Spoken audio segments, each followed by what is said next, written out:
Number one, put God first.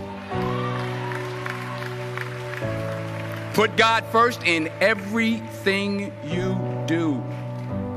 Everything that you think you see in me, everything that I've accomplished, everything that you think I have, and I have a few things, everything that I have is by the grace of God. Understand that. It's a gift. 40 years ago, March 27th, 1975, it was 40 years ago, just this past March, I was flunking out of college. I had a 1.7 grade point average. I hope none of you can relate. I had a 1.7 grade point average. I was sitting in my mother's beauty shop. They still call it beauty shops now? What they call it now? Yeah, I was sitting in the beauty parlor. I was sitting in my mother's beauty parlor, and I'm looking in the mirror, and I see behind me this woman under the dryer. And every time she looked up, every time I looked up, she was looking at me, just looking me in the eye. And I didn't know who she was, and I said, she said, somebody give me a pen, give me a pencil, I have a prophecy. March 27, 1975, she said, boy, you are going to travel the world and speak to millions of people. Now, mind you, I was flunked out of college. I'm thinking about joining the army. I didn't know what I was going to do, and she's telling me I'm going to travel the world and speak to millions of people. Well, I have traveled the world, and I have spoke to millions of people. But that's not the most important thing, the success that I had. The most important thing is that what she taught me and what she told me that day has stayed with me since. I've been protected. I've been directed. I've been corrected. I've kept God in my life, and it's kept me humble. I didn't always stick with him, but he always stuck with me. So stick with him in everything you do. If you think you want to do what you think I've done, then do what I've done and stick with God. Number two, fail big. That's right. Fail big. Today's the beginning of the rest of your life, and it can be very frightening. It's a new world out there. It's a mean world out there, and you only live once. So do what you feel passionate about. Take chances professionally. Don't be afraid to fail. There's an old IQ test, was 9 dots, and you had to draw 5 lines with a pencil within these 9 dots without lifting the pencil. The only way to do it was to go outside the box. So don't be afraid to go outside the box. Don't be afraid to think outside the box. Don't be afraid to fail big, to dream big. But remember, dreams without goals are just dreams, and they ultimately fuel disappointment. So have dreams, but have goals. Life goals, yearly goals, monthly goals, daily goals. I try to give myself a goal every day. Sometimes it's just to not curse somebody out. Simple goals, but have goals. And understand that to achieve these goals, you must apply discipline and consistency. In order to achieve your goals, you must apply discipline, which you've already done, and consistency every day, not just on Tuesday and miss a few days.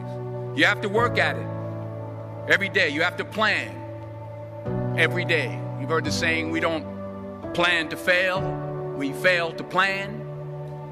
Hard work works. Working really hard is what successful people do.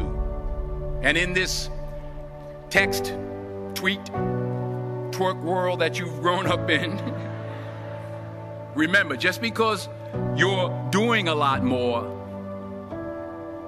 doesn't mean you're getting a lot more done.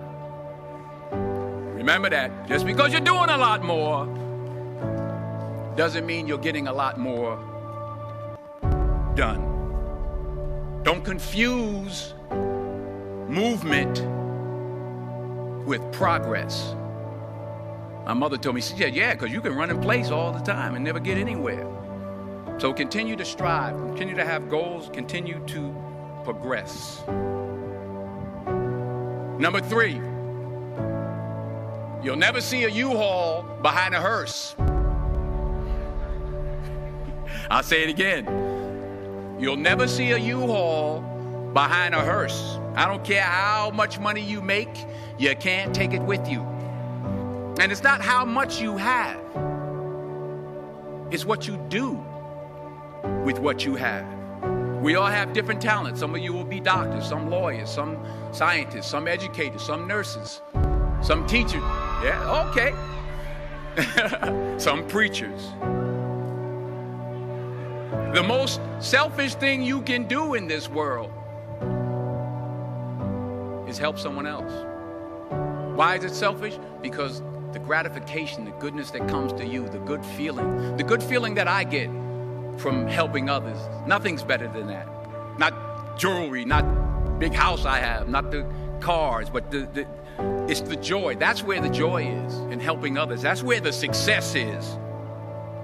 Finally, I pray that you put your slippers way under the bed tonight, so that when you wake up in the morning, you have to get on your knees to reach them. And while you're down there, say thank you for grace. Thank you for mercy. Thank you for understanding. Thank you for wisdom. Thank you for parents. Thank you for love. Thank you for kindness. Thank you for humility. Thank you for peace. Thank you for prosperity. Say thank you in advance for what's already yours. That's how I live my life. That's why I am, one of the reasons why I am today. Say thank you in advance for what is already yours. True desire in the heart for anything good is God's proof to you, sent beforehand to indicate that it's yours already. I'll say it again. True desire in the heart, that itch that you have, whatever it is you want to do, that thing that you want to do to help others and to grow and to make money, that desire, that itch, that's God's proof to you, sent beforehand already to indicate that it's yours. And anything you want good, you can have. So claim it. Work hard to get it. When you get it, reach back. Pull someone else up. Each one, teach one. Don't just aspire to make a living. Aspire to make a difference.